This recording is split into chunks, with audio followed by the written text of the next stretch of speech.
That is the record button. Hello, everybody, and welcome to another episode of Good Morning Cybertron, brought to you again by the same people who last week were here.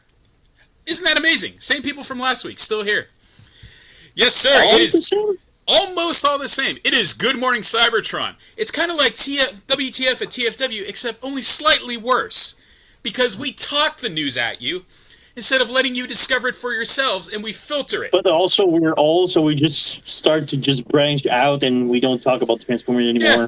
So if you find something you like and we don't talk about it, it's because we're filtering the news. That's right. We are Fox Light, everybody. With me today, the man with the high-speed goggles for high-impact sexual violence, Tef. Yeah. I bring my goggles in bed for more accuracy. Ha ha! It comes with a gas mask and a tube, everybody. Yeah. No, I haven't forgotten what you've done to me ever since you mentioned that, you son of a bitch. I stand by it every step of the way. Also with me every step of the way, steady as a rock as she goes, Walter! Hey, we're like the TFW 2005 podcast, except we actually put out episodes every week. God damn, now you got him on our ass. You know what? Fuck it. It's us against the world, ladies and gentlemen. Well, gentlemen. I kid. TJ Evangelist, we love you. But they don't love us. It is so unrequited. Like my love for Thomas. Right, Thomas? That's right. Yeah.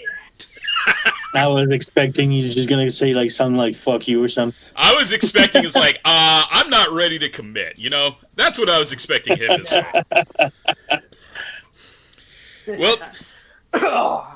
Well, everybody, Thomas is also kind of babysitting at the moment, so if you hear him coming in and out, it's because he's wrangling children and not into the basement. Yeah. Thank you, Thomas, for keeping it straight.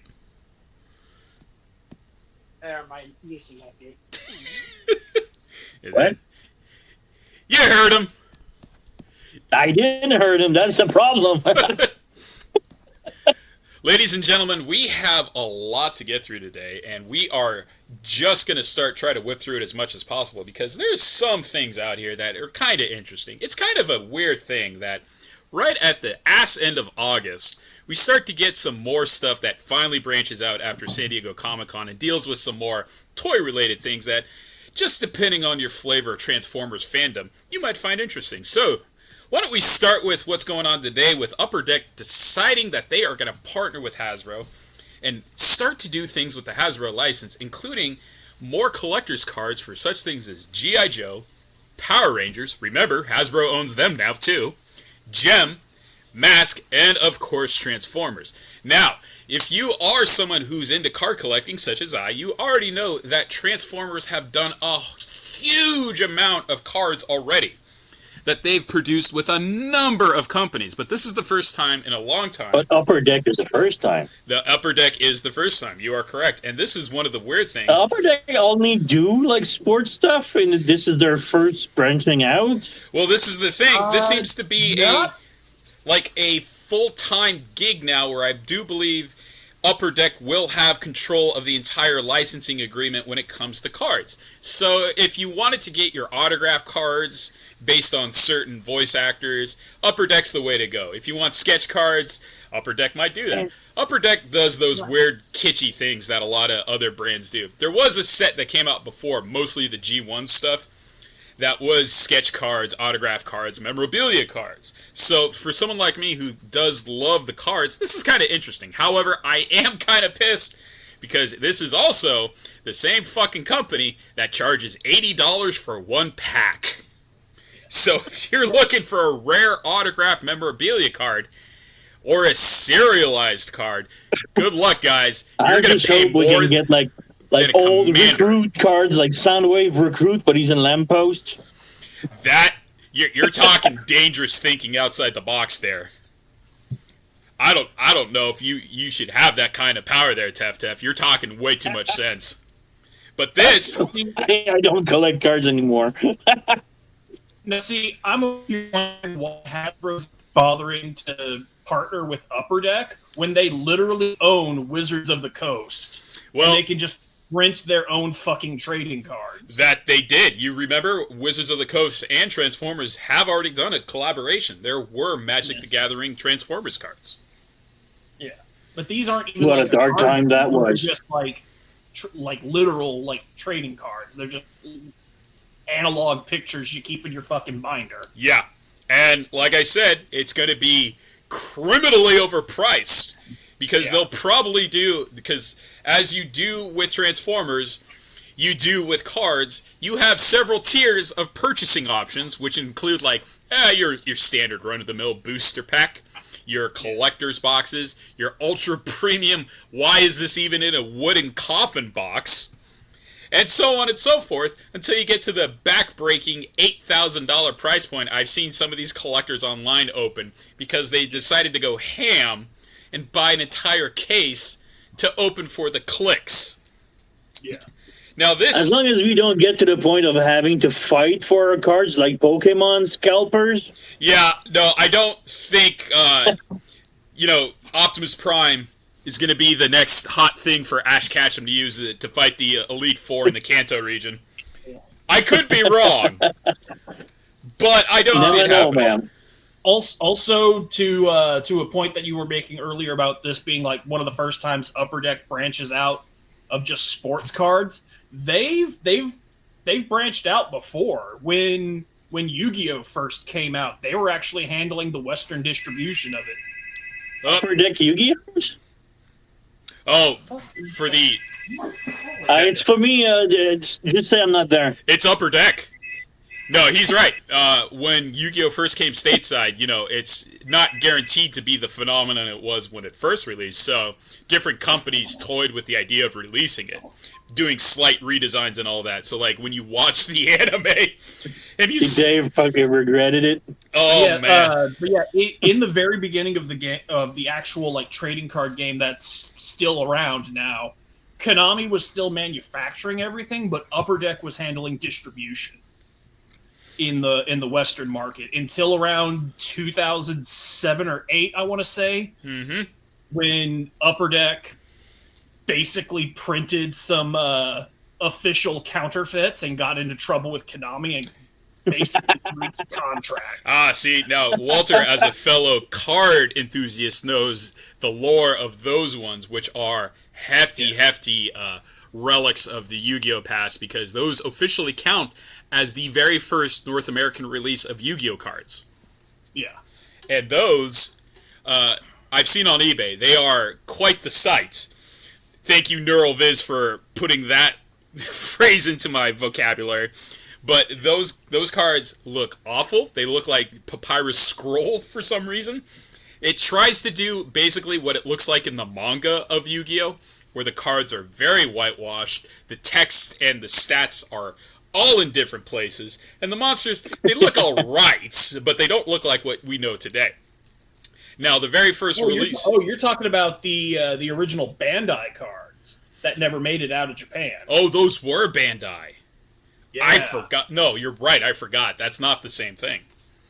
Yeah. The Bandai stuff was leaning more on the artwork that you saw in the manga. Yeah, because Kazuki Takahashi, when he first designed it, he just threw something together to make a pastiche parody of Magic the Gathering. He's like, there's no fucking way this is going to turn into a multi-billion-dollar franchise. Who fucking cares? Yeah, the first like year or two of the manga, Yugi played everything. Like, there was tabletop gaming, there was like capsule monster stuff, there was dice stuff. Oh, the fucking air hockey played with nitroglycerin. You forget the very first episode where Yama Yugi emerged from the puzzle box. He played bungee cord death with somebody over a deck of cards. Oh yeah, I've got relatives with that last name. Yeah. So yeah, the original manga was all about, like, fucking ancient Egypt saw traps, basically. And then suddenly he gets into Magic the Gathering, and he's like, oh, this is what the rest of the story's going to be about from now on. Talk about a pivot so hard that it redefined a generation. Like, fucking literally. That was billions of dollars that fucking thing raked in that first... When the original run ended where Yama Yugi, spoiler alert, went back into the tomb of the kings, that's when the series really dropped off. But before that, it was basically printing money. Oh, yeah. Anyway, tangent aside, like we're known to do, basically Upper Deck is now in charge of printing the Transformers cards. Before that, it was Skybox, and Skybox is actually the one that I was referring to that does all the cool stuff with sketch cards from actual Transformers artists, autographs from actual Transformers artists, metal cards, because Transformers are metal, and all sorts of other things. I have a few. As a matter of fact, I do believe I have a sketch card of Snapdragon from the Skybox series when it came out last year. I was really a fan of that one. This is something I don't think I will be getting into because, as we've already seen just from this very limited look at it, these are just straight up prints from the screen right onto a card. Maybe the Upper Deck logo is going to be on there too, if you're lucky. But I don't... I mean, how more easy do you want to make money, you know? Yeah, kind of. I don't think it's going to get any more, like, vivid than this. Printing trading cards is like the one manufacturing job that still exists in the U.S. Yeah. Pokemon is fucking trying to make money. I don't know how much you guys are aware of this. They have, usually when a set comes out, they have, expectations to sell so much, right? It's like, we'll sell 10 million booster packs or 10 million cards. They do it by cards. Very oddly, even though they sell things in booster packs, they count it by cards. And when they decided we need more printing facilities, the numbers for the number of cards they were trying to sell skyrocketed. So it was just announced today that, let's say Upper Deck here, teaming with Hasbro, they expect this project will sell 1 million cards. That would be meeting their goal. Anything past that will be cash money. They know they have a successful project on their hands. Pokemon went well far and beyond for their 30th anniversary, and this ties into Transformers. They have announced they will want to sell for their 30th anniversary 180 million cards. To the same person. It's all right. Possibly. You give a scalper half an inch, he'll take all 180 million cards. And the reason this ties into Transformers is that this is also launching on the anniversary of Transformers on September 17th. So guess what, you lucky card collector sons of bitches? 3 weeks from now, if you are the kind of person that's into us, you can get this on September 17th. Good luck. Hopefully you don't run into a scalper who cuts your jugular for him. Moving on. Let's talk about this Wild King figure, guys. Holy hell, this is a massive upgrade, isn't it? I think this is kind of like Death Star's Slide for the Wild Kingdom stuff. Oh, yeah. This is incredibly different from what we've seen before. Like, all new molding, no more fists combined and fused with claws, an actual almost... You can tell it's a Spinosaurus? What the hell?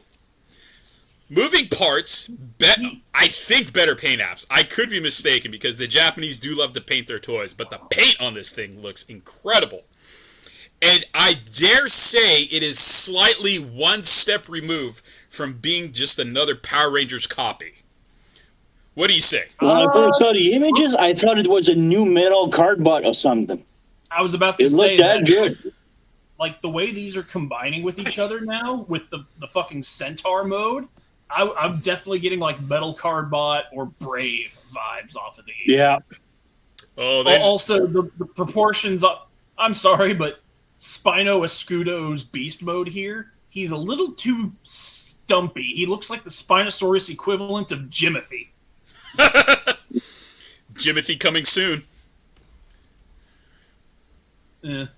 Tef, did you decide to take a nap on camera? You're laying on your side. Again? Yeah. The Spinosaurus. some wonky proportions on the beast mode aside, this thing does, it does have, let's see, a robot in a beast mode. It's a torso for Wild King limbs, and apparently also combines with both Rex Blade in two different ways in both of their beast and robot modes, and and also combines with the World Dragnus mold. Well, the other... So he's doing a lot. They are totally ripping off Metal Carbide. They are well aware of the heavy lifting that has to go on. The Spinosaurus, though, also tickles me because it's also doing that Age of Extinction Grimlock thing, where it has to have a half a dino head on each Paldron shoulder. Oh, yeah. So it's like, there is a little bit of the Grimlock coming through there. It just looks fantastic as an all-new character, though. Finally, something that is not just a block. Yeah. And I wish... This guy's doing a lot for what he is. He has to. I mean, they had the Dragonus before, in a different color, of course. Yeah. But the Spinosaurus is just fantastic on its own as a new toy. So, of course, like, it's just all the better if you happen to have some of these Wild King figures like Chase. I wish Chase was here to explain his enthusiasm for this, because this sucker looks entirely different with a whole new central body like this. Yeah. This is much improved, I think. This is way better than what we've gotten offerings before. Plus the Golden Shield. I forgot to mention that. He comes with a golden sailing fin. I think that's like a Amazon Japan pre-order thing, because Rex Blade did something similar with a golden unpainted version of his sword. Let me try to take a look at this kanji here, or katakana. Energon Master Rex Blade, Energon Master Spinosaur Kudo, and what else? And on the dragons. Lot of fancy words there, ladies and gentlemen, for gold. A lot of stuff in gold is what we're getting here. If you're hardcore, like our buddy Chase, the serial killer, who's probably killing a hooker as we speak. Probably. I don't know why he gave up the show. He just doesn't want to stream it for us, bastard. No. He knows we're hurting, and what does he do? He's like, I gotta get these lungs. Anyway, Chase. Yeah. Undead Dragnus. So it's the World Dragnus without his two little buddies, and now he's wearing white and blue. Yep. Still got the chains on the wings, though, so I'm glad they kept that touch. It's not like they would remold it to get rid of that detail anyway. As much as I appreciate that funky little feature, it would help distinguish the character as someone else if they didn't have the same detailing. It's like, hey, you also have chains on your wings? How weird! Me too! Well, I think this is supposed to be the same character as World Dragnus. It's just literally his corpse this time. Okay. Zombie Dragonus. Yeah, they're kind of pulling like a Car Robot's Gigatron here, where he first shows up in black and purple, and then gets like a mid-season power boost and turns white and gold. Your Megatron to Galvatron, and then all of a sudden it's just like, you sound like Leonard Nimoy all of a sudden. But this is beautiful. The Dragonus combining with the Spinosaurus, holy crap! Yeah. That is just metal as hell. That guys. will cost more than $20. I mean, just from a pure toy joy perspective, I love how this looks when they're combined. It is just proper over the topness. This does not look like it can even stand on its own unless it's in that weird centaur mode. You can see it too, can't you? Like if that shield wasn't in the way, you can see that this needs all four legs to stand properly.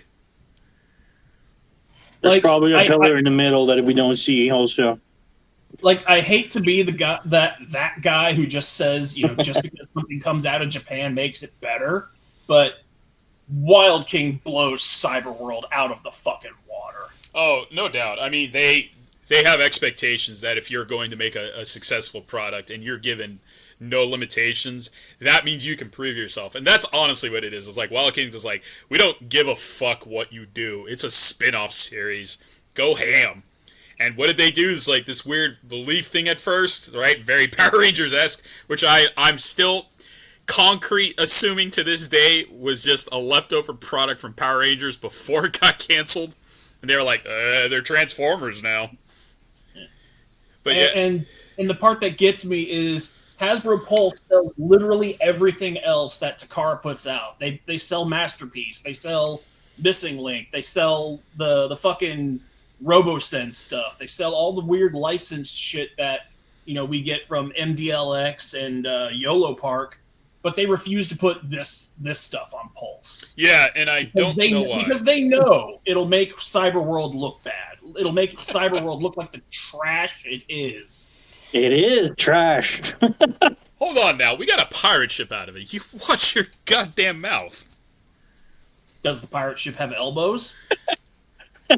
I mean, anything can have elbows. Because For the most part, It has elbows, but it doesn't bend.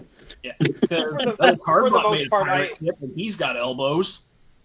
I think for the most part, Cyberworld is really the primary reason for it to exist is really just to like help them maintain the brand. Like it's just extremely low effort corporate nonsense. But I will applaud them for a pirate ship. Yes, but it's essentially how like the idea of Cyberworld was what is the bare minimum lowest possible amount of effort we need to put in order to maintain this. Oh yeah. Yes. And boy did they went pretty low. I mean, Yeah.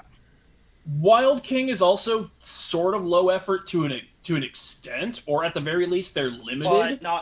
But not like because Cyberworld. you look at the Energy Masters or not the Masters, the Beasts, the guys that form all the limbs and stuff, and they're all basically the same base body. The only difference is what animal parts you're bolting onto it this week. Yeah. Yeah, I mean, I you feel look like at Captain Volca here. That is the same base core body. It's just got T-Rex arms and T-Rex legs and a T-Rex head. And then you do the same thing with Frost Saber. It's literally the same core body, but now he's got cat parts, Triceratops parts, Spinosaurus. how many times You're getting their mileage out of this base arm leg thing. How many times can we reuse the same skeleton before it gets overdone? How many times can they reuse it? 30. And also counting the we've got about 37 fucking copies of this damn thing. Hold on, I think I actually had it written down somewhere. But what is their personality like? These Limbots are now becoming almost as ubiquitous as Minicons with Pokemon. Yeah. Let's see. Okay, here we go. 27 of these energy beasts. Ah, it was close. I said 30. Yeah. But what an odd number. 27. Someone's going to be ambulatory with one missing arm or leg. Because they don't have the other matching set. Well, if you look at... actually, hold on. Okay. Walter thought of that.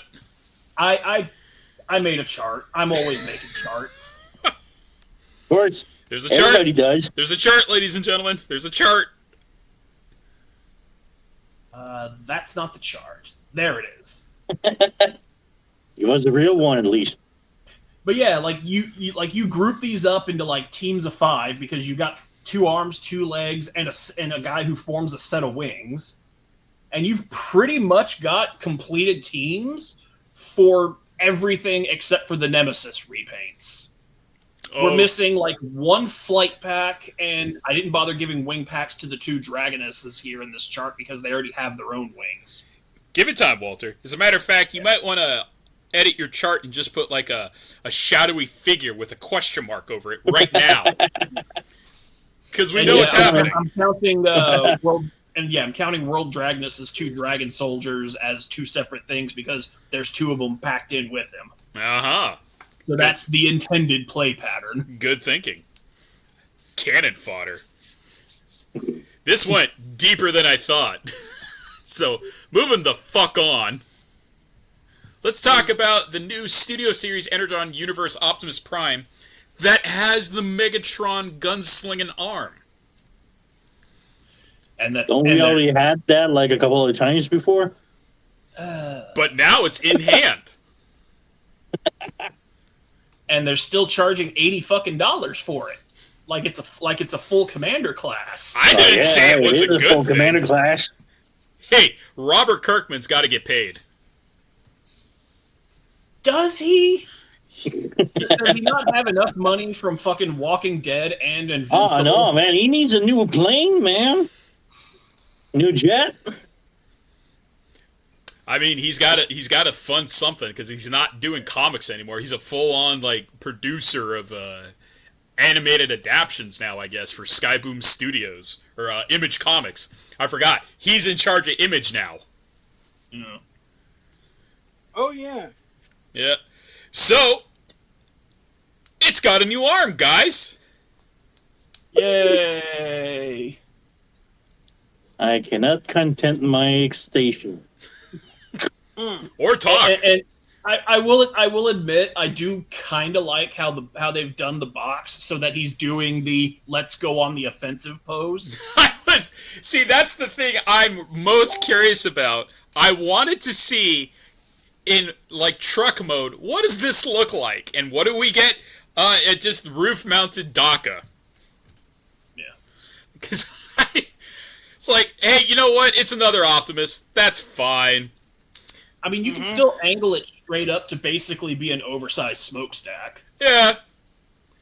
But honestly, it's going to be a mortar launcher at the end of the day. I think that's really funny that you just made an orc joke. Prime now turns into a truck with 2 Ks. Wow. And he's red, so he does go faster. Mm-hmm. Fast truck. The red one goes faster. The red ones go faster, boss. Well, we all saw this coming. I was kind of hoping maybe we get a deluxe first and not straight right to the $80 price point, but here we are. So, what are you guys going to do about a year to 18 months from now when this is $40? Are you going to pick it up? I probably won't. I'll pick it back up and just put it back onto the shelf. Because you found it hidden amongst the mailboxes at your local Ollie's or something, right? I've already got the Studio Series Optimus Prime. This is just the Studio Series Optimus Prime with a missing arm. Yep. Hell, I've got 2 copies of that Studio Series Optimus now because I also picked up the busted up version. Oh, with extra shrapnel up in his guts. Yep. That's the one I have. Yeah, the fucking Cheeto that barely stays in place because they made the 5mm peg too short. Yeah. I don't remember Optimus's gut wound being octagonal in shape, but maybe I wasn't looking close enough. I mean, I think it's neat that they did this straight from the comics. I fucking hate that they decided to go straight to the Commander class. You should have really started off small with this one. Make it a deluxe, you know? I just realized I could just imagine the voiceover of that fight scene where he's throwing that piece of debris at Prime. It's a what is it? It's a hexagonal port in his side, right? As he's throwing it, he should be shouting "Power Link." I'll power link you right to the Matrix, bitch.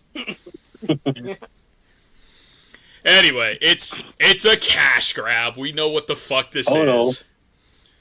Yeah. But at least see, I'm wondering how far.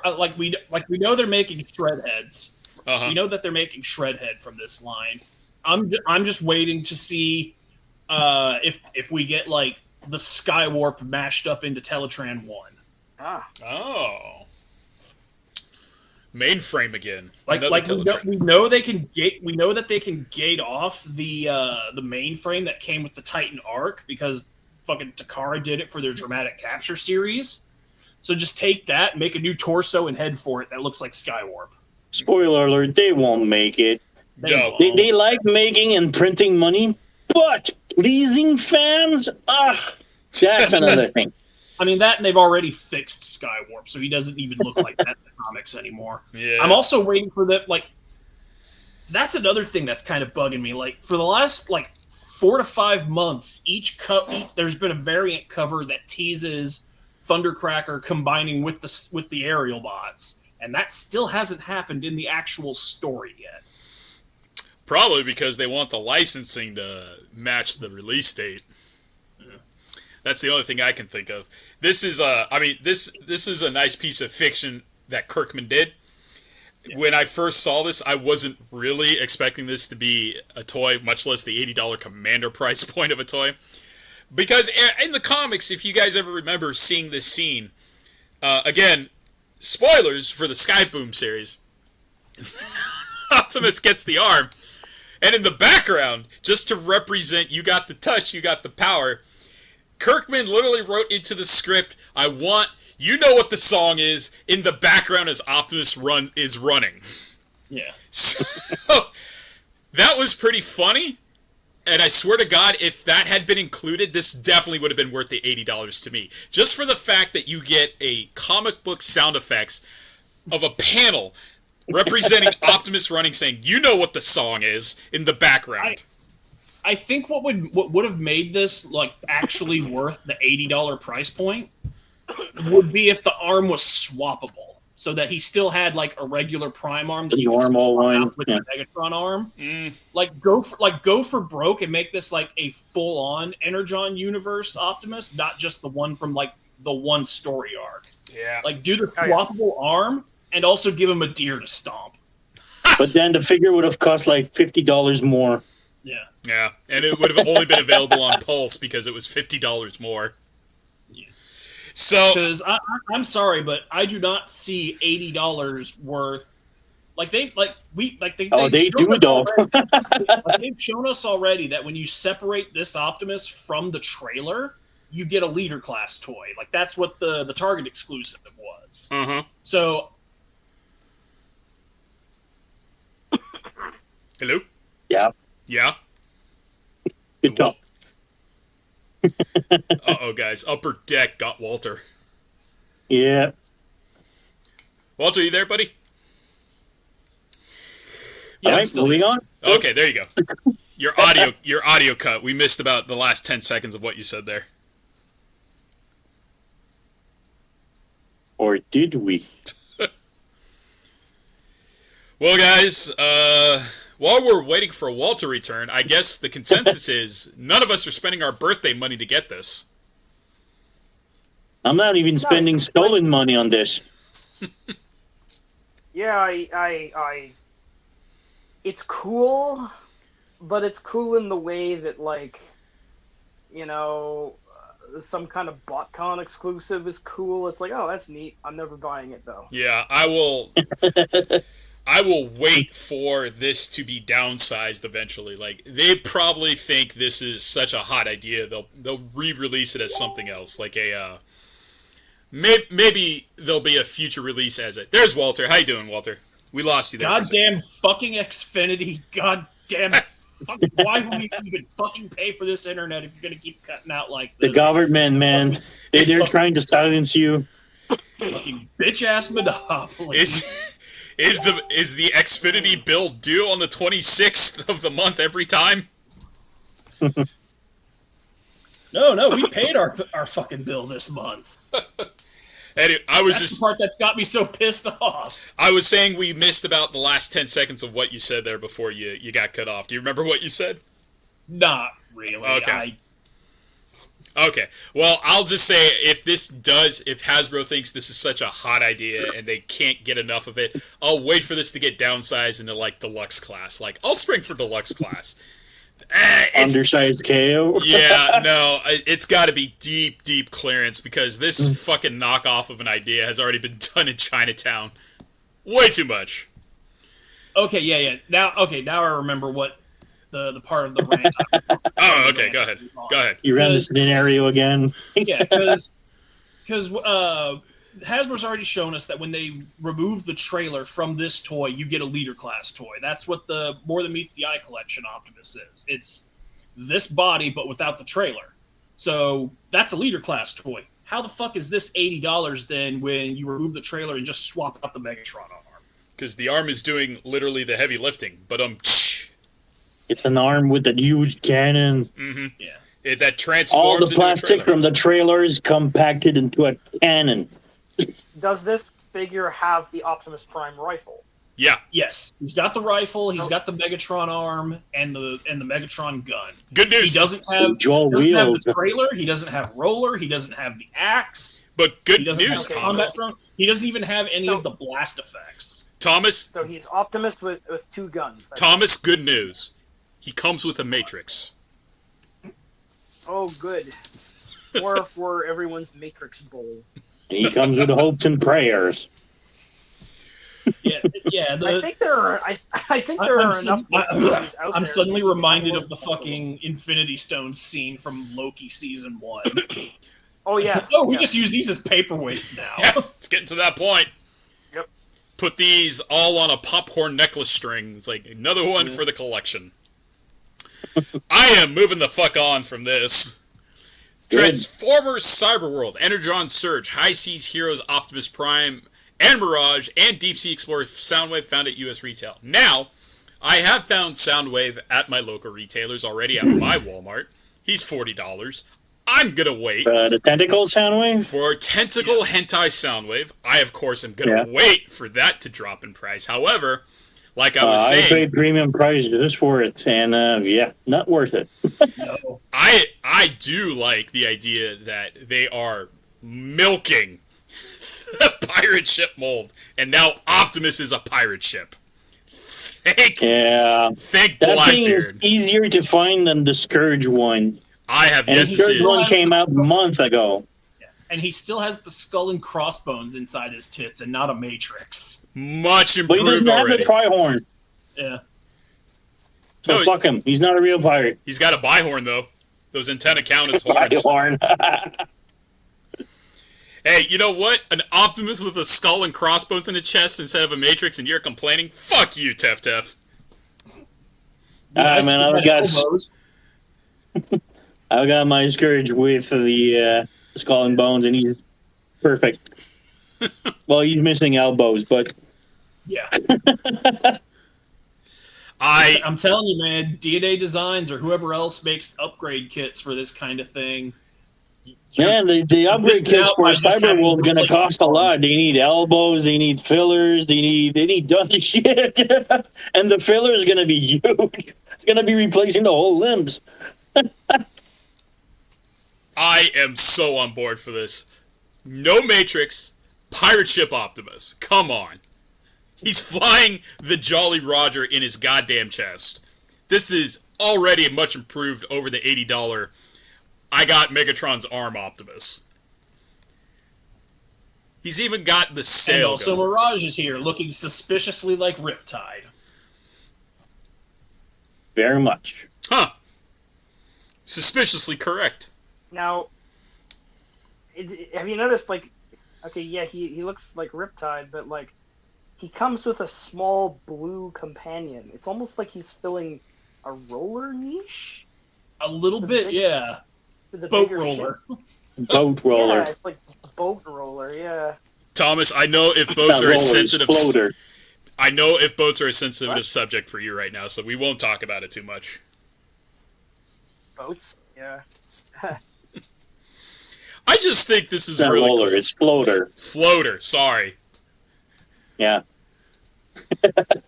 But floater isn't spelled Floater. It's got to have the O, and so it's TOR. Flotor. Flotor. I don't know, guys. Then flotor.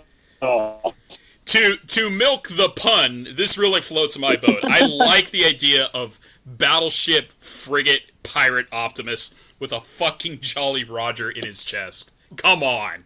Come Yeah, the we fuck need more on. wooden Transformers. We do. This is just a nice little slice of nice. Like, I know this is, like we said, corporate slop. Who We got a pirate ship, we need a trebuchet, we need a ballista, we Fuck, need a man. fucking... we only have a fucking carts with the bull. It's so nice just to see Optimus as something else for once. You know, it's like, who would have thought Boat was on the bingo card for Optimus? I need Bumblebee to transform into a hay bale. Just saying, Metal Cardbot did it better. Oh yeah, definitely. Yeah, the Metal Cardbot has fucking elbows. Yeah, but this isn't Good Morning Metal Cardbot. We got to focus on the. It will be soon. It could be. We're getting another wave up for pre-order soon. This is true. This is more for me than you guys, I guess. So we'll move on again. Now, from me to Tef. Hey, Tef. Yo. Bloki's Transformers Defender version 8 Battle Stars. We're getting Star Convoy in the Blokies. To me, it's Megatron that I really want. It's pretty cool. And RC, because, I collect RCs. But Megatron, I think, is the star of the lot. Because that's Which the Megatron, the robot mode or the tank mode? The Super Megatron. Both. That is. They look awesome. That is Super Megatron. The first Sky Gary toy in fucking 30 goddamn years. And I just noticed that. Yeah, Sky Gary's here Sky too, guys. Gary. Yeah, I'm really just looking. I just really want to see if they do a robot mode for Road Grabber. Yeah. Because they got his vehicle now. Not so far, no. Yeah, that and Road Grabber's Bloki's wheels, not regular Bloki's. I know, but now that that's a thing, I'm like, I don't care that his robot mode is so nondescript that you will never recognize who he is. I want it. I'm also seeing in this promotional image, it looks like Optimus Prime's launch trailer's in here too. It's weird. It's the trailer for Star Convoy, just sold by itself. Yeah, you're supposed to plug the the Wave 1 Optimus truck mode into it. Which is what I was wondering, because I was like, it looks like it's just the trailer, but are they saying it comes with a random fig, which means you have to buy it to get the trailer? It does not. It is just the trailer. If you want it to be something, if you want to complete the Star Convoy alt mode, you take your Wave 1 Optimus and you stick that in there. Okay. Yeah. Did they just recreate some of the original box art with Star Convoy? Kinda. I'm not entirely familiar with Star Convoy's box art.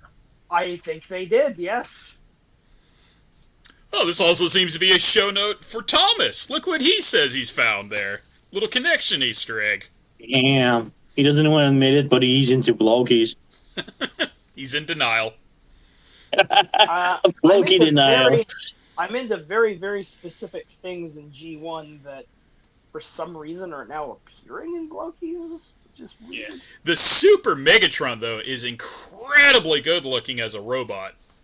Oh, yeah. Loses something in translation when he's a tiny little tank, but I love the robot mode.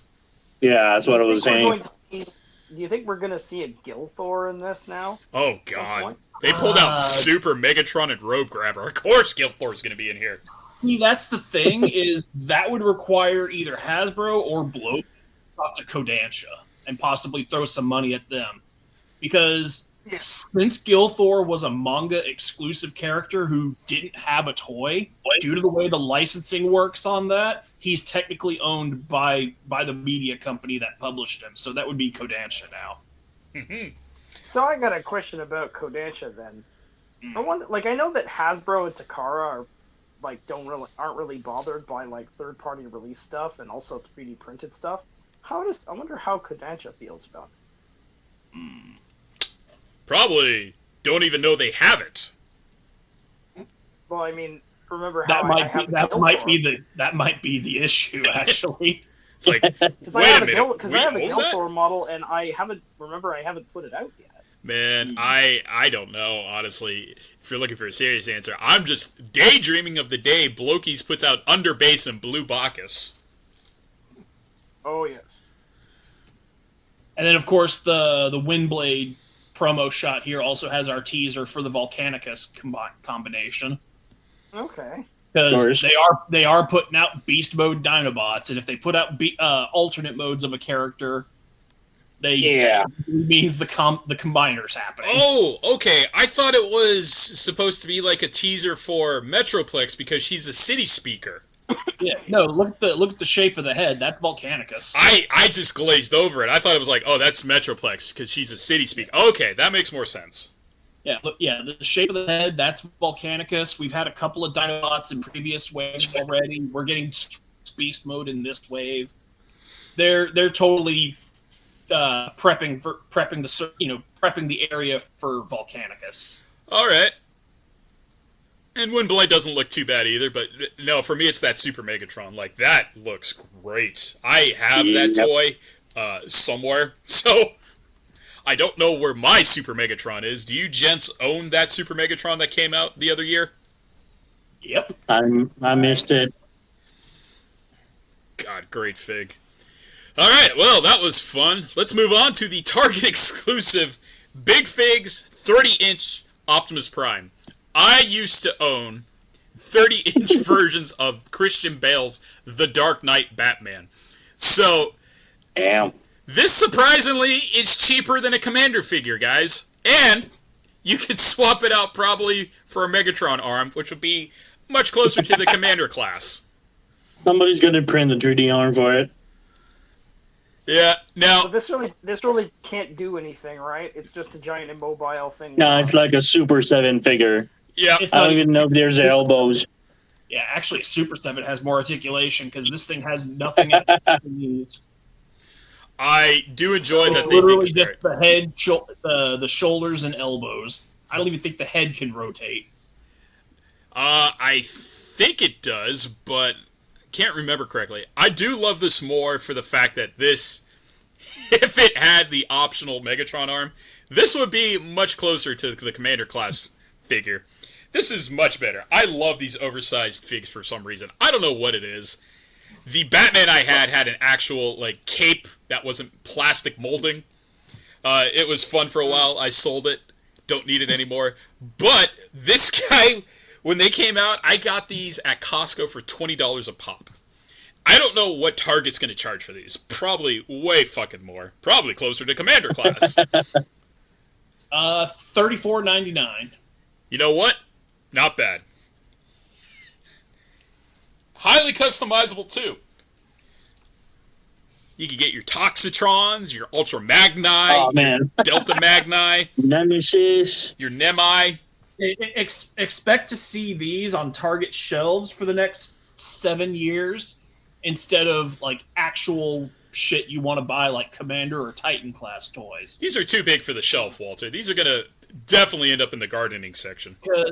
Because remember the, that fucking remote controlled like block torso Optimus? Yeah, that just lifted and that was it? Yeah, that they put out around the time the fucking Robosyn first came out. And every time I go to Target, it still has 7 of those fuckers on the shelf. Oh yeah, we've got some of them too. Is that big kind of remote control thing that's all square? Yeah, there's a couple of those that are still here. They don't move. Nobody wants them. Yeah, nobody wants them. This is also fun just because I like the typo in it. When it says, figure with 10 articulation points and priced at $34.99, assuming that's US dollars, according to Target website, and then the typo says, now available yet, in parentheses. Now available yet. Well, let's see what the Target website says then. It says... Come on, loading up. Come on, out of stock. Ah! Gonna have to go pick it up in person then when I see it. You know, funny enough, when I was really trying to get into customization, I thought that the size of these giant-ass figures was perfect for trying out my painting skills. So when I bought those Dark Knight Batman figures, I was trying to customize it into Fort Maximus. Never did it. But I thought that was the perfect scale. A 30-inch Batman figure painted up to be Fortress Maximus. Hey, okay. Hey, it was something to think about. Thought it looked cool. Fortress Batimus? Fortress Batimus, sure. Fucking the Enterprise turned into the Tiberius Maximus, didn't it?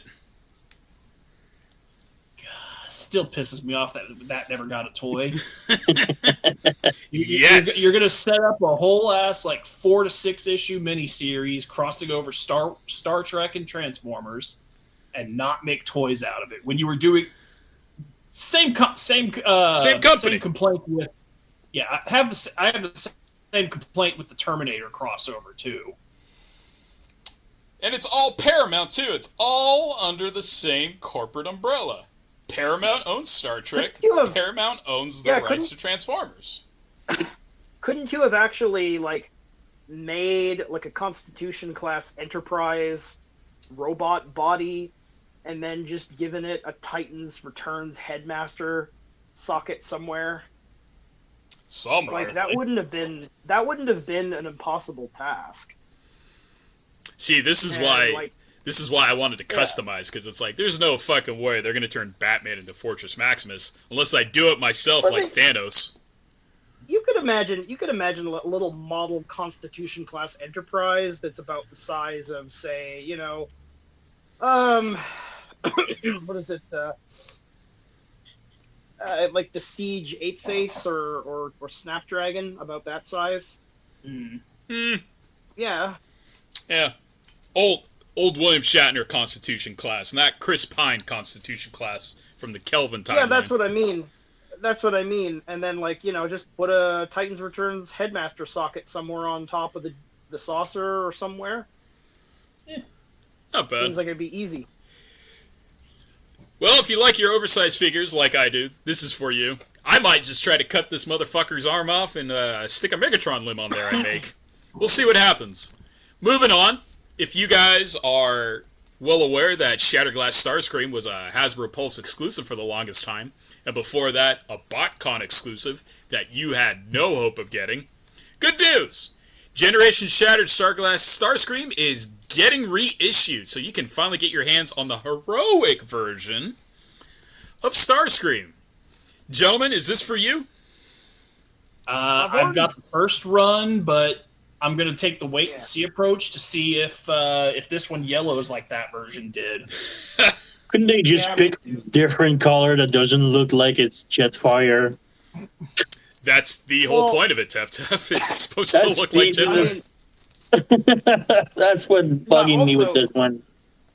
Also, I have this thing already, but, I haven't looked at it in a long time. I have no idea if mine even yellowed at all. I don't think that it has, but, could have.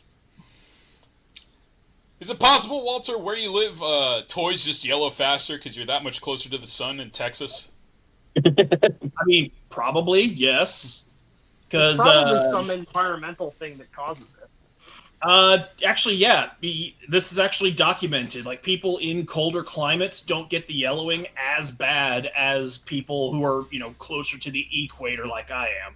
And bullshit. I live in fucking Canada. It's fucking cold as fuck, and a couple of my figures yellowed out so bad, and they never saw the light of fucking sun. Oh, that's just global warming. Yeah. This is the example that I was basing mine off of was Daniel Arsenal, Proto Man, because he's always saying how he's able to keep his stuff in his climate controlled basement environment where nothing ever yellowed. But the one figure that did yellow up on him was Artfire, because it got stuck in transit for an extra week. Oh. And wound up basically in a fucking Canada Post warehouse for an extra week, where the heat got to it and yellowed it. So it might be a heat related issue. We know that the parts that do yellow, it's because of a flame retardant additive that was put in these batches of plastic. But all of the stuff that yellowed happened during the production runs during COVID, where they didn't have that extra round of quality control because they were trying to keep social distancing regulations. Oh yeah, that was fun. Yeah, so anything that's been reissued since or had a Takara run has been able to fix that problem. The Takara run of G-Axis from Legacy doesn't have the yellowing problem. I'm assuming that this reissue Starscream won't have the problem. So, Okay, so I'm gonna give it like a few months or so to see if people who do order the reissue like don't have the yellowing problem, and at that point I might bite down on. I'm not really anticipating dropping another $45 on a toy I have already, and then have to turn around and move the yellowed ones off somehow. Yeah. I should honestly have a look. That's another thing is it's been like what 3 to 5 years since the Shattered Glass collection. Yeah. So we've had a couple of rounds of inflation since then. So when this thing came out previously, it was like what $30, $35. No, this was Pulse exclusive. It was still up there. It was still up there because that's right. It was like $40, but it came with a comic book. Oh yeah. This thing came. The reissue here is now $45, but doesn't come with the comic. And I'm wondering, a comic book being included in this. Oh no, they came with all the Shattered Glass stuff, so you got caught up on the continuity was included because they wanted you to know in case you were new to the fandom. You're like, what is this very odd coloring on Starscream that has a red Decepticon logo? Like maybe I just totally forgot about that. Because they came with the IDW Shattered Glass comic. Yeah, and the thing that they did, I just totally forgot about. Yeah. The thing that they did that said that made it an exclusive cover. It was the exact same fucking cover from the comic book releases, except with silver foiling on the IDW logo. Oh, and the Shattered Glass logo. That was it. So I'm curious when this hits the shelves, if this will be in the same box that they designed for the Pulse, because the Pulse boxes, they looked a little bit nicer than your standard run-of-the-mill packaging. Yeah, it's the same box. Oh, they're just straight up reprinting the same box. Yeah, it's a straight up just reissue of the toy we got 5 years ago. With the crimped corners and everything? Okay. Yeah. Well, this is great. It has the same dates in the back too. The only difference is it costs $5 more and doesn't come with a comic book, and might have fixed the yellowing problem. I mean, I don't think so. Positives and negatives, I These guess. are just overstocked from warehouse. They're reselling us. It's like, we thought Shattered Glass Starscream was going to sell 1 million units, guys. What happened? Shit, we found all of those in the warehouse. Let's do a re-edition. It's fine. Yeah. They all yellowed. Put them out. Yeah. Well, this is great if you are a fan of the Shattered Glass stuff. If you wanted the Hasbro exclusive stuff, weren't able to get the Hasbro Pulse exclusive stuff. This gives me hope because there's a bunch of stuff from the Hasbro Pulse store that should have been mass retail released that never got released. And to see a slow trickle like this, it sparks a little bit of joy because I want to see some of this stuff actually come out and not have it immediately snatched up off the website before you have a chance to visit. Cough, cough, swindle. Swindle. Did you guys hear that on the wind? It sounded like swindle on the wind. So anyway, I'm glad to see this stuff slowly make its way to mass retail. The Jetfire, for all we know, might be next. Black Jetfire. Or Flame War. I remember Flame War selling out pretty well. Flame War. God, that was I don't even remember seeing. If they're reissuing this Starscream, and if they fix the yellowing problem, it'd be nice if they reissue Artfire to also fix his yellowing problem.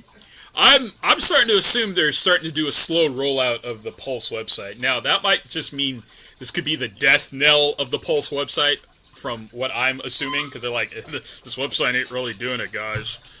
So they might be trying to off some of the extra product to store shelves and then do yet another redesign of the website. Who knows? I don't think it's that. Evan and Mark have said in interviews before that somebody that Hasbro has like interns or whatever that look at the secondary market on their recent stuff. And that determines like what reissues we get, like Greenlight, like Cosmos, like the cone heads that came out of Earthrise. Origin Bumblebee getting reissued in Legacy. The Netflix Soundwave getting that Legacy reissue with the fucking buzzsaw packed in. So it's the fucking interns. Unfucking believable. Yeah.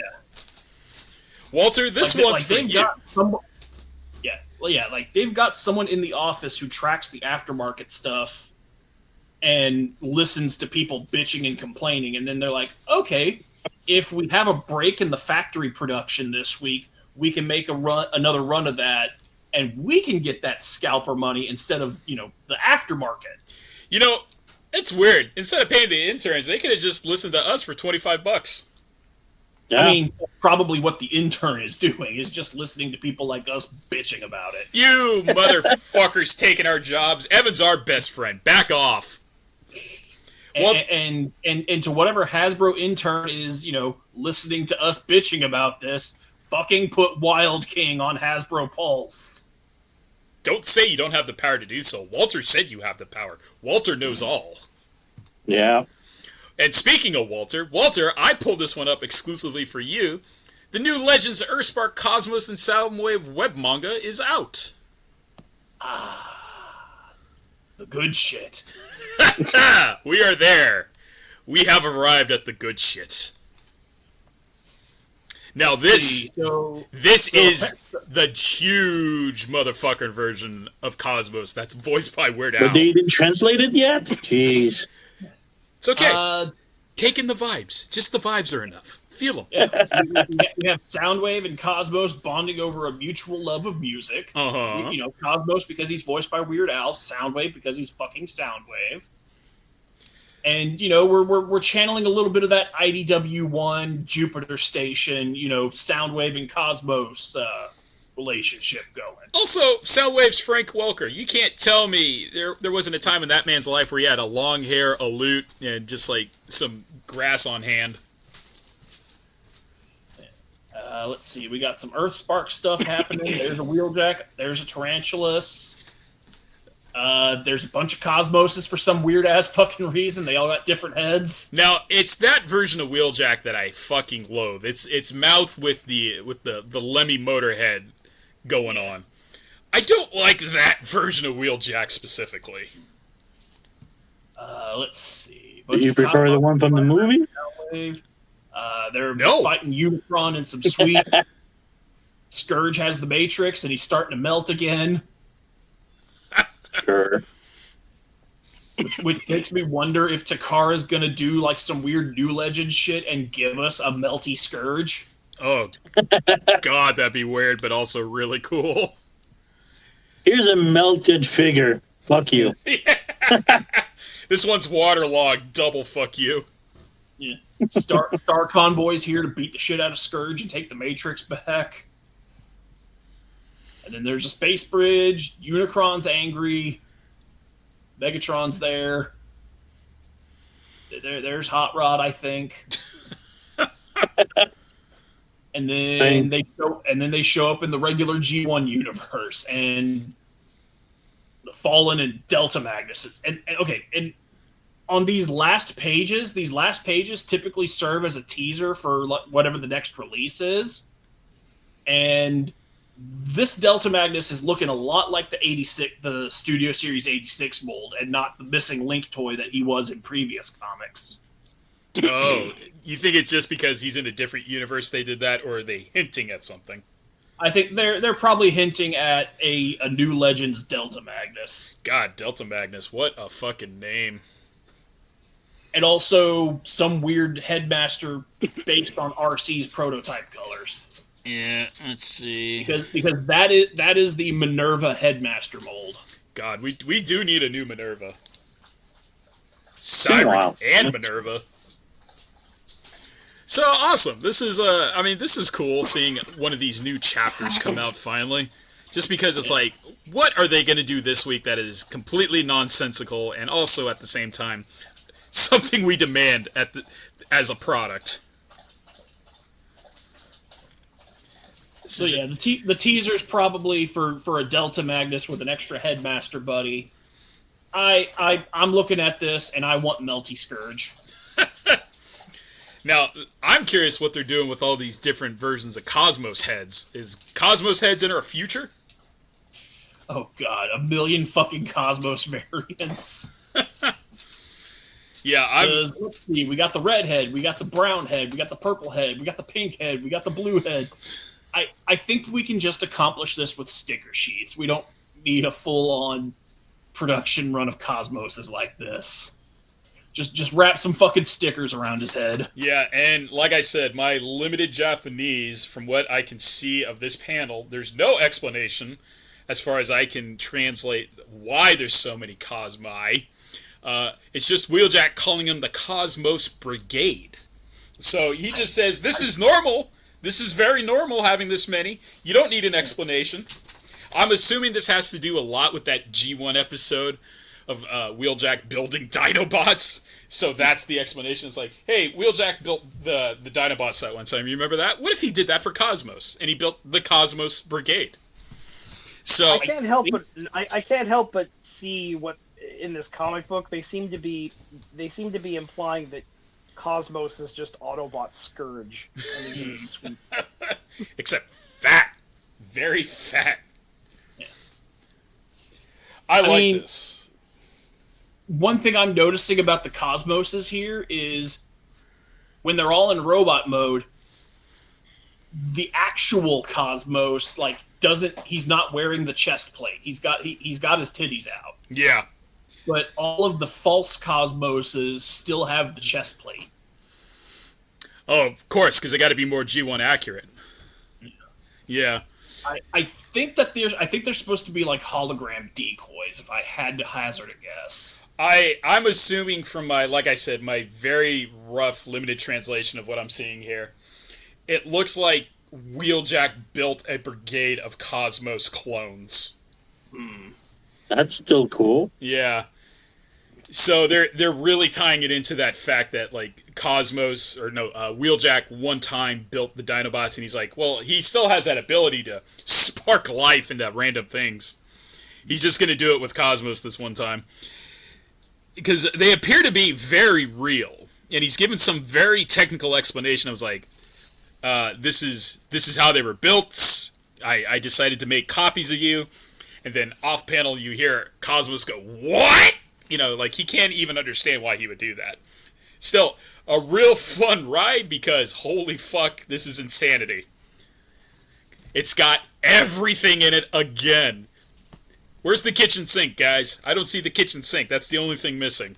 I think that's what Agent Schroeder has in that fucking briefcase from the end of Fiction. Moving on. This one, more for me, just because I find this very fascinating. TFC Toys is actually doing a crossover with another third-party company, Machine Cat Toys, to give us a crossover figure. A third-party company times a third-party company is a third-party company squared, giving us a G.I. Joe Transformers Rolling Thunder crossover fig, which is super deformed. This is a lot of layers to this onion. That company made such best fucking great chibi deformed figures.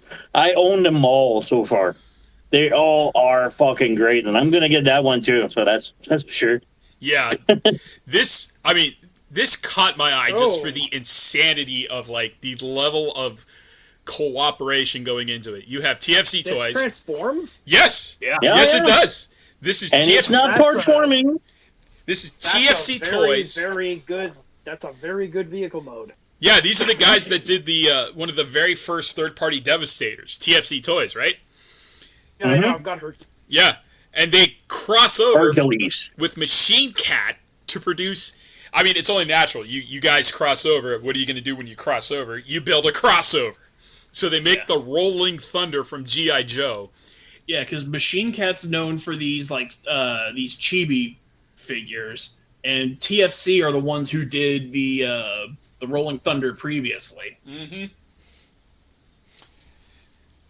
And if you go to that very first image, it looks like, yep, there it is, even on this one, it looks like there's another tinier roller involved as well.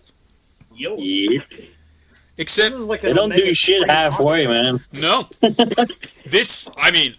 Guys, this is insanely detailed, insanelier engineered, and it's an incredible looking piece of just toy too. It looks like an Omega Supreme rocket base. Sort of. Yeah. Well, I mean, that's basically what the Rolling Thunder was. If Kyle was here with us right now, he'd probably be fangirling over the Rolling Thunder mode. God, the Rolling. Did the Rolling Thunder have a base mode? Yeah. Yeah. Yeah. Cool. It was Hold on. It was a launch platform in G.I. Joe, wasn't it? Like, it was meant to launch spaceships, I believe? Oh, no, No, rockets. It was a missile launcher. It was a missile launcher. Never mind. Yep. Look at that. Oh, it's the G.I. Joe's version of the HIMARS. Can you tell it's not a Transformer in this picture either? Look at that. It even comes with a roller. Very, very elaborate. God. Gentlemen, this is... That is one hell of a playset. Jeez. I know. Oh, yeah. And now imagine this in the palm of your hands as a Transformer. What are we thinking, guys? Is this bought on pre-order? Do you want this as badly as I do? Oh, yeah. I will get it, that's for sure. This looks amazing to me. I'd be looking a little bit more closely at it if I wasn't unemployed.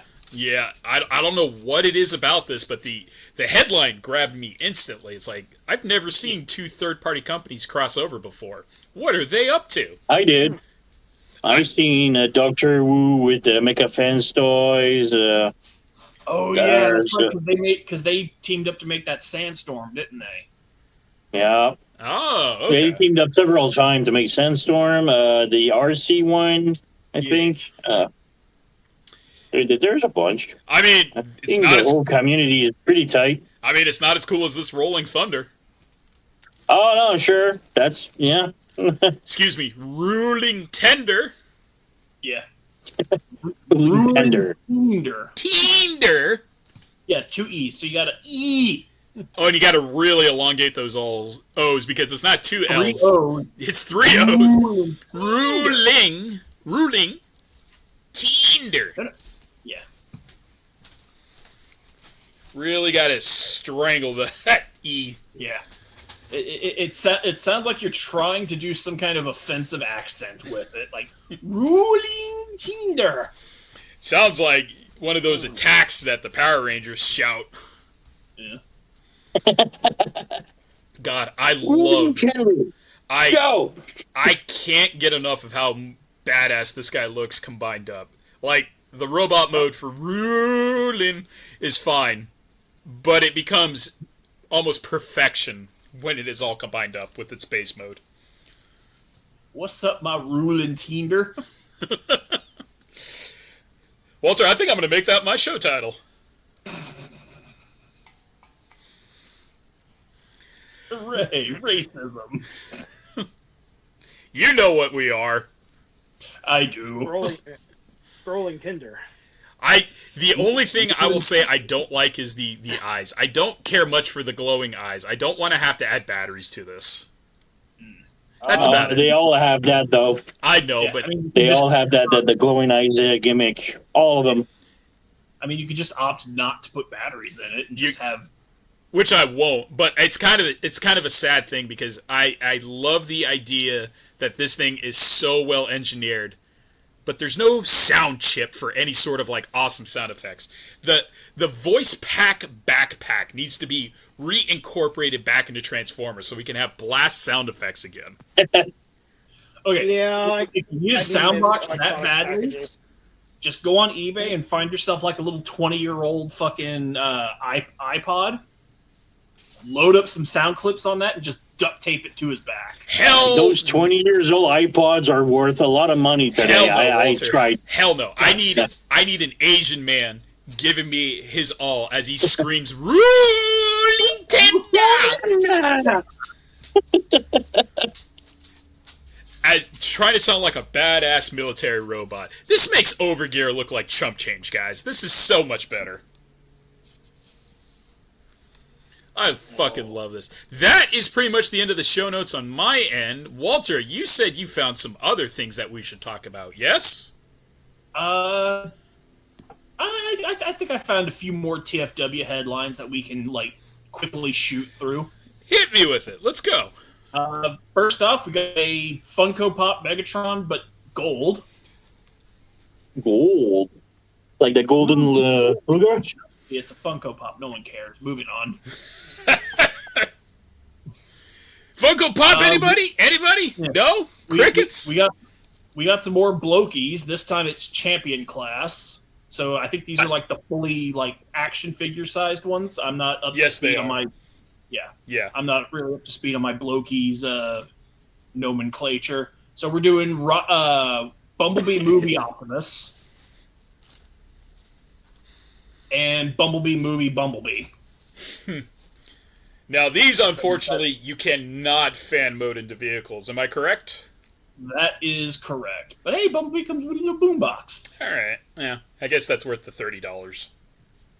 Oh, these are 30? That's what champion class is, $30. Okay. $30, I can get an actual, transform. Never, but we're not going to. Walter knows he's being recorded. He's like, I ain't gonna say it. Let's see. Tef brought up the YOLO Park AMK B movie Shockwave.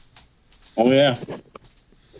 Now it He looks looks great, man. The details on him, pretty fucking amazing. He looks good, but again, this is well beyond affordable. Yeah. I thought YOLO Park was pretty good about their prices. I went out of my way to get Megatron and Black Arachnia not long ago, and they're pretty fucking fine. But they don't transform. Yeah. LEDs. This looks like price. Oh, $62. Never mind. Yeah. It's all that silver paint. Yeah. I mean, the Studio Series version doesn't have a bicep swivel, but it's also $20 cheaper. It actually transforms. Still, more power to you if you sell this YOLO Park. That's a hefty, climb up to making your sales on that sucker. Yeah. Not bad, just not for me. More for Tef. Am I right, Tef? I'm not sure I'm gonna get it, but he looks pretty fucking fine. Yeah. For what he is, he looks good. Yeah. It's just that what he is doesn't interest most of us here, it sounds like. Thomas died rather than talk about this. See? Yeah, it's just more non-transforming stuff. I mean, it's fine. Yeah, I think Thomas and I are kind of kindred on this. If we're into Transformers because we like the whole transforming aspect of them. Oh yeah. Aren't we all? Isn't that why we're here instead of the Nucleon podcast? Yeah. It's why anytime I try to get into any other action figure line of stuff that doesn't transform, like G.I. Joe or Power Rangers or Ninja Turtles or whatever, I never stick with it for very long because it's just a dude. All it does is stand there. It's the accessories that make it fun. Yeah. Like I own a couple of like SH Figure Arts and Figmas and whatnot, but There was a line of figures that I collected a long time ago. I still have them. And they were like, I think the company was Revoltech. They made action figures. Yeah. And the figure was based on an anime called Queen's Blade. It was like female warrior stuff. They were all 66, but the gimmick was that they were like well endowed, and they were all in silicone. So you don't even need to explain Queen's Blade to this audience. Yeah, we know. You don't fucking think anyone listening to this goddamn piece of shit doesn't already know what Queen's Blade is? We might have a young audience. I don't know. We absolutely do not. Who's the youngest person in this room right now? Probably Thomas. No. Thomas. Let's see. I'm 41. I'm 43. Yeah. 46. So so Thomas might actually be the youngest. Oh, I guess I am the youngest then. Jeez. Yeah. I was gonna say Kyle, but he's not there anymore. Huh? Yeah, he's working right now. Right now. I think he's the youngest person who still talks to us. Anyway, that grim reminder of how unpopular we are aside, Walter, what's this you got here? We got all 65 scripts for seasons 1 and 2 of the G1 cartoon available online for documentation. Okay. The Sunbow and Marvel script storyboard archive has successfully tracked down copies of all 65 episodes from the first 2 seasons. Now, this is cool, and the only thing I want to know are what are the marketed differences? What got cut from the show that was in the script? Stuff like that. That's what interests me. Yeah. Because there's got to be something.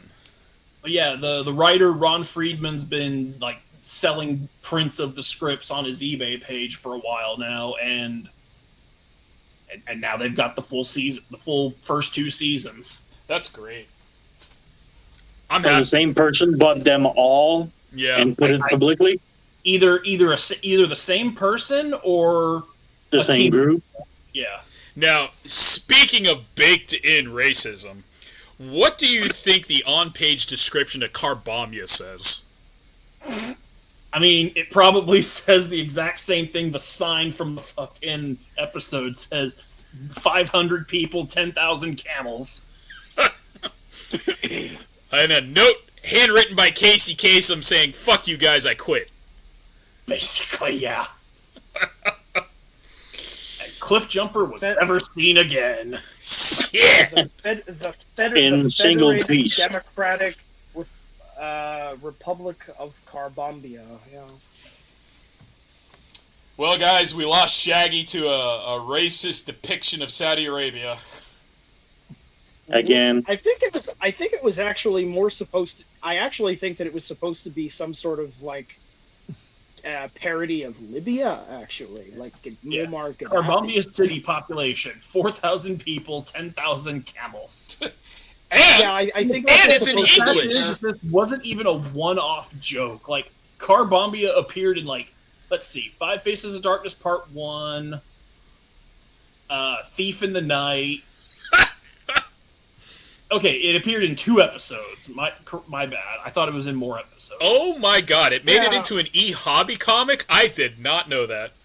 Yep. So it was. Yeah, it was also the setting for one of the short stories in the that Transformers Legends novel.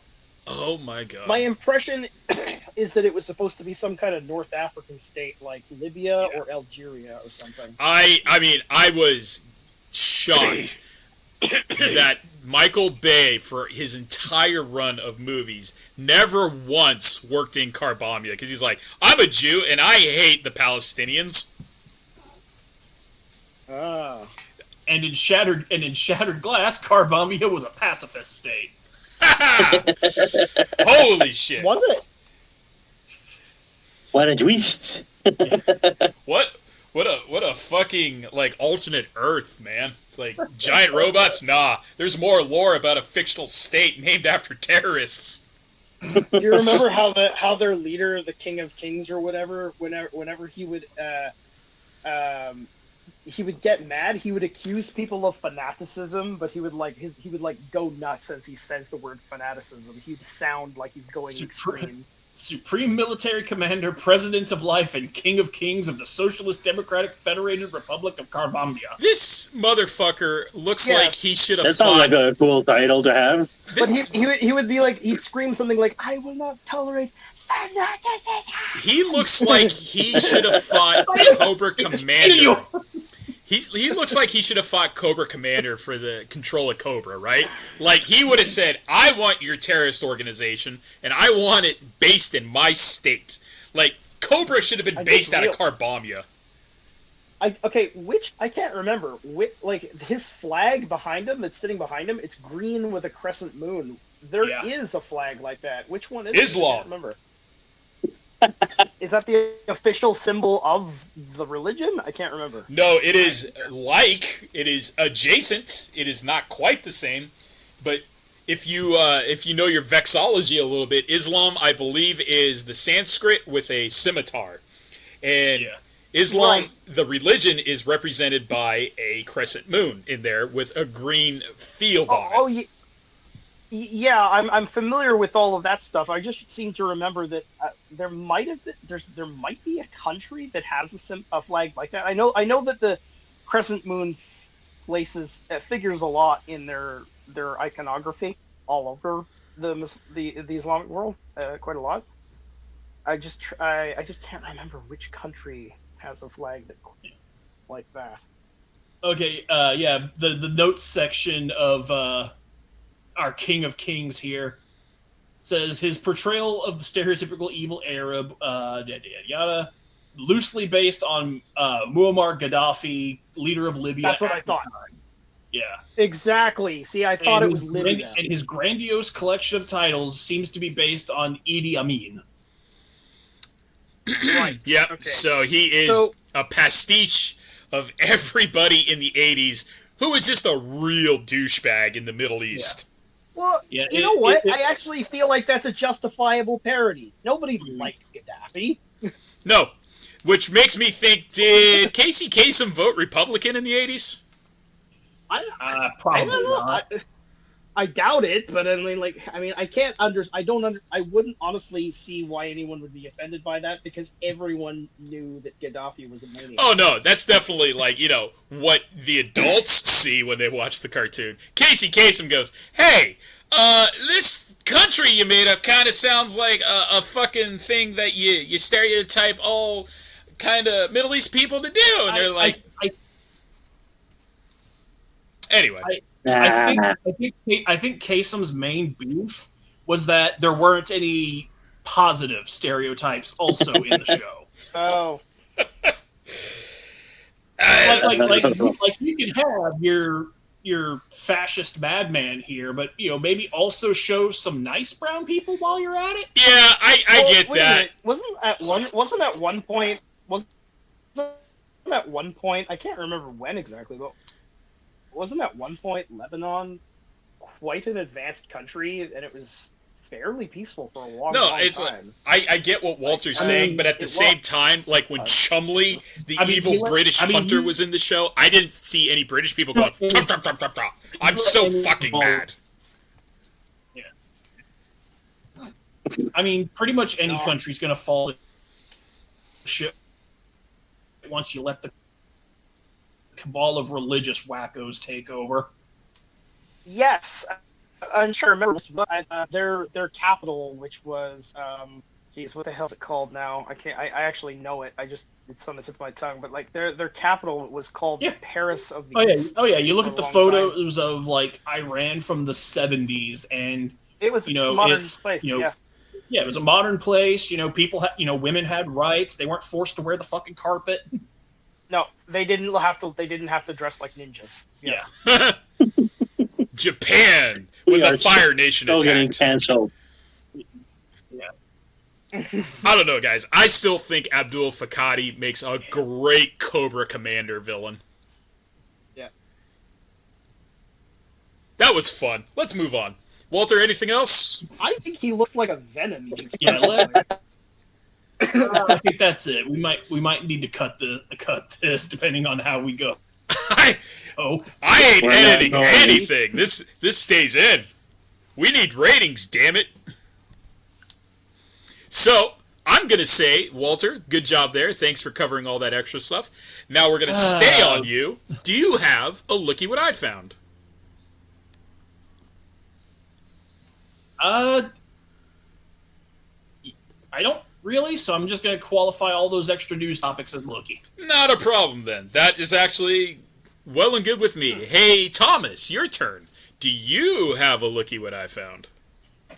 I haven't got anything. No? Okay. Wow. 0 for 2. All right, I've got it all covered for you guys. Hold on, Tef Tef. Shut up.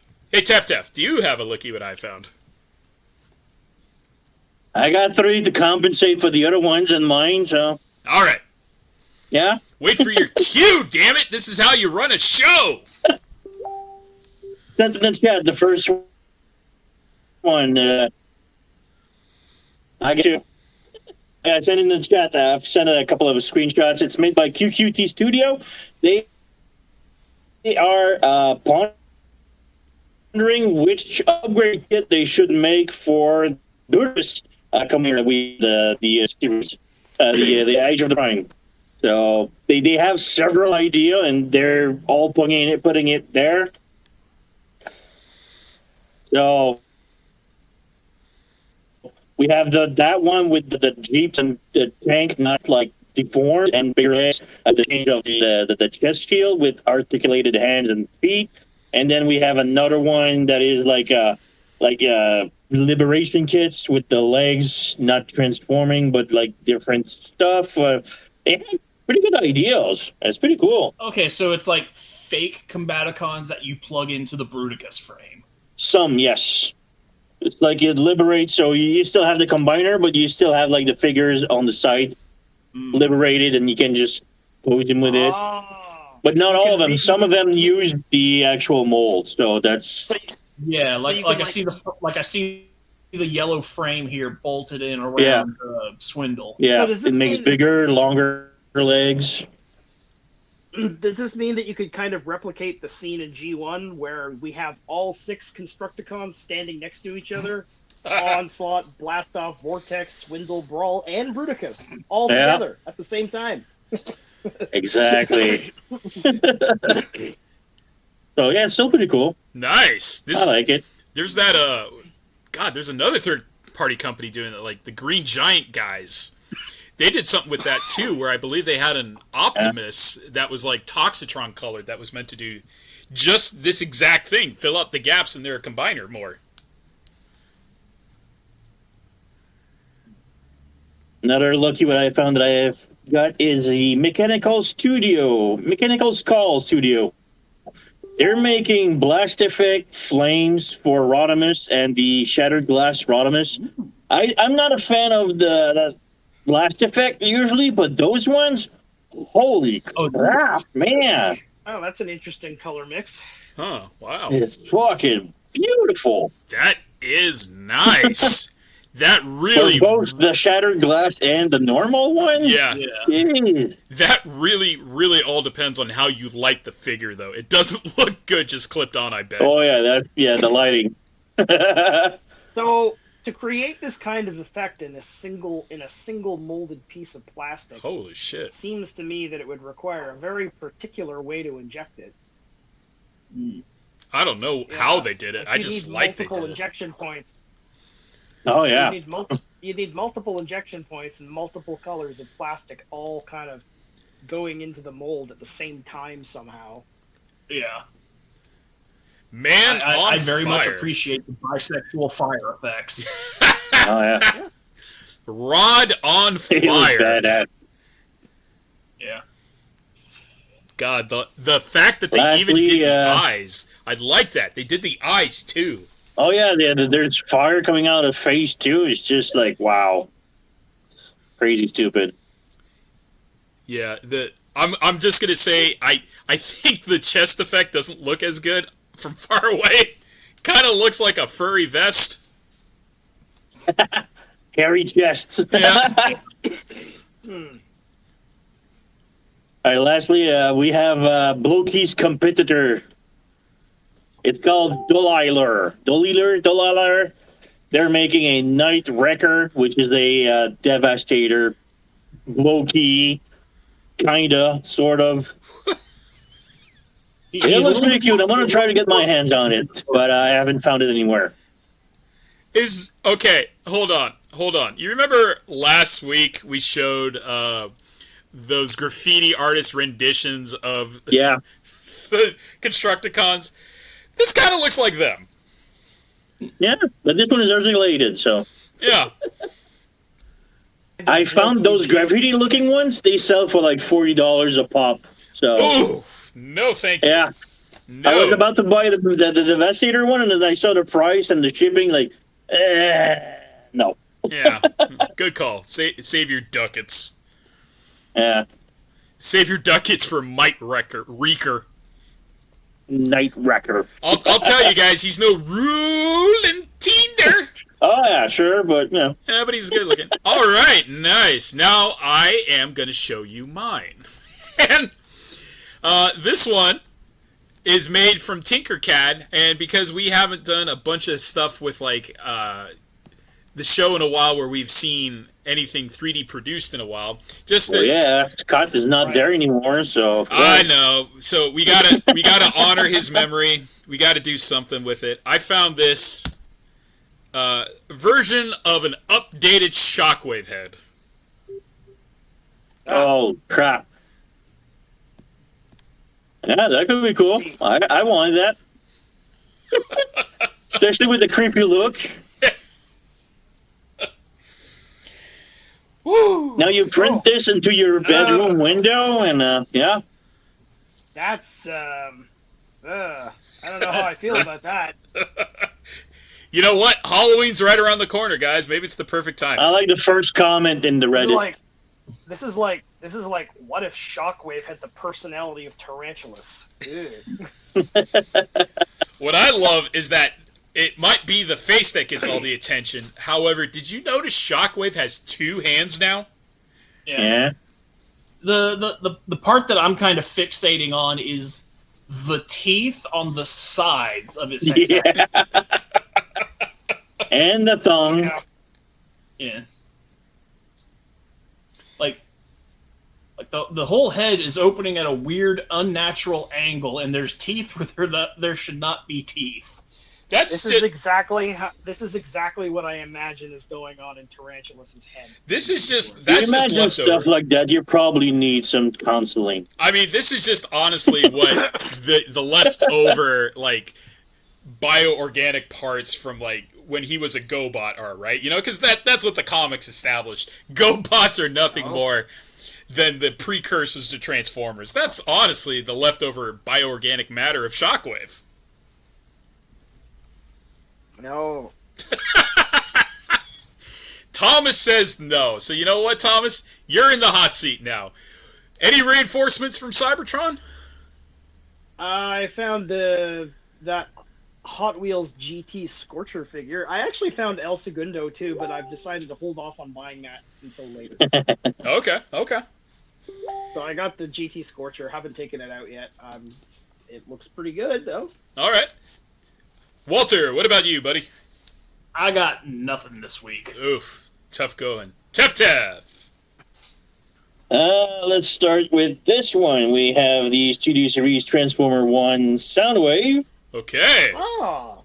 The robot is pretty cool, but the pancake flying saucer thing is not that great, though. Transformation is it's trying to replicate that. It's trying to replicate that weird nonsensical binocular mode that he had in the Bumblebee toy. Yeah, that one. That's what I compared with in my video, and but the transformation is not that great. The way the legs bend and angled and plugs in the arm, it's not that great. Do you agree with me though? It doesn't look like an aircraft. It looks like sci-fi binoculars, like you would see in Star Wars. Yeah, that's what I was saying with the other one, the Studio Series movie Soundwave. Yeah, it doesn't look like anything that flies. No, it doesn't. And then I got the OG Pirate Ghost Ship. Arr, matey, hell yeah! So wait, is that Sail a gun? It is! Yeah? Come on, Thomas. Come on, Thomas. You're not a little bit impressed? Yeah, that's smart. And smart use of parts. Yes! I also have the Spino. I think I showed it last week. And we have glow-in-the-dark in the sword, so that's pretty cool. Oh, the sword glows. I didn't even try to attempt to do that. I left mine under the light all day with the lighting, and at night, when I went to go to bed, I just closed the light on. I saw that thing glowing, and I was like, I don't even know if that's mentioned on the box. It's not at all. What's mentioned in the box is that combining all the pieces together, that makes no fucking sense what it is. So literally, they had leftover plastics. Like, fuck it, it's a sword piece now. Yeah, it's a sword with fucking shoulder pads on it, and it's something, I guess. Most original character they put out in a long time. Plus, it glows. Oh yeah, the glowing is pretty cool though. So, yeah, that's pretty much it for my reinforcement. So cool. Hey, I'm waiting for more packages still. Pirate ship, brother. I love it. So as for myself, after last week's show when we discovered that the NFL Transformers helmets had finally made it over to my neck of the woods, I picked up Gold Rush, the 49ers helmet. So that's all. Yeah, that's all I need. I don't need any other fucking team. Go fuck yourself, AFC division. And then you've been collecting the football helmet ones. No, I've been collecting the 49er related ones because I live in California and that's my team. Oh, okay. Yeah. Yeah, I've only picked up one of those helmets myself, and it also happens to be the closest to local team, i.e. the Dallas Cowboys. That's the one I got as well when they first came out because I was curious how they handled. And the weirdest thing was I bought it, I brought it home, I set it down, I went to work, I came back, and it had disappeared. Somebody stole it? I don't know what happened. It vanished. It vanished. I was like, I swear to God, I bought that figure, even though it's the Cowboys and I fucking loathe it. Where did it go? I don't know to this day where it went. It just... Aliens. Bring up the History Channel meme. Tef, ruffle your hair and give me those slant eyes. Aliens. Thank you. Thank you, Tef. maybe your hatred of it destroyed it. It could be. Fuck the Cowboys. Fuck Dak. Sorry, that's a sports-related tangent. Anyway, second figure I got was Studio Series Thundercracker. And that's it. That's all I got. I need that one still. Yeah. I found he was just sitting on the shelf. They just had one Thundercracker available on the shelf, and I was like, that's for me. So I took it. I'm waiting. I'm hoping they do the cone heads with that mold. Yeah. Actually, wait. No, I have the Studio Series. I have the Studio Series like G1 Thundercracker one. I don't have the Transformers 1 version. Oh, that one. God, I think I've seen that one before. I don't remember if I ever purchased it. Yeah, it's sitting in the EB Games / GameStop store. Oh, right, because that's where you do most of your shopping is at that store. That's right. Yes, now it is because there's pretty much nowhere else I can find it. What happened to those? Walmart occasionally. What happened to that Toys R Us you were always going to? We heard the beeping of checkout lanes. Oh yeah, that. There used to be 3 Toys R Us here in the city. Two of them are being liquidated, so there's only going to be one left. Jeez. Be in the south side. Not even north of the border safe from liquidation. Yep, there's going to be one left, and we have no idea how long that's going to stick around. Great. Well, on that depressing note, gentlemen, I say we liquidate what's left of this show and call it a day. Okay. I think I don't want to pee anymore. Gentlemen, what is in store for you for the rest of the week? We're coming up on the end of August, so what are you going to be doing in September? I took the next week off for fun. Just for I am funsies. hoping that at the end of the month... Play video games with my nephew, and recently I'm into fucking VR. I got myself a VR helmet. And they just released like yesterday a mod for Simpsons Hit and Run VR. You take the original game, you mod it, and you can play in VR. I just installed it like a couple of minutes before the show and just tried it, and it's fucking amazing. You're Homer Simpson with the fat fingers and everything. It's funny. Which headset you got? Quest 3.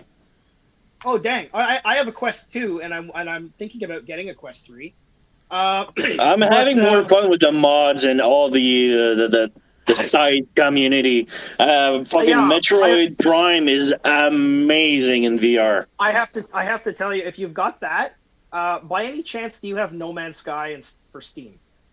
I don't. I played it on PS4 back in the day when it started, and it was pretty cool. And I'm really tempted on getting it on PC. Get it for PC and play VR. I will absolutely co-op that with you in VR. Playing it in VR is really, really good. Yeah, well, me and Walter can bond too, you know. Hey, Walter, how about them Yu-Gi-Oh! Anniversary decks, huh? But I think you'll really like it. Sorry, I wasn't paying attention. Wife just got home from her day out and handed me a kitten. Damn it! The cat system. She needs affection. Go.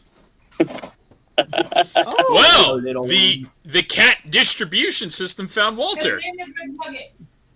Hello, little He McNugget. was found You at a Walmart, McDonald's drive-thru. You found a tiny chaos fragment, the Yeah. orange. We're probably not keeping this one because we already have 3 and we're in a small apartment. I got a great recipe for those. Yeah, and our roommate, who's currently paying all of the rent because I'm unemployed, doesn't like the 3 we have already. It's okay. It's not a Mrs. Birthday present. I don't even think he realizes you brought it in yet.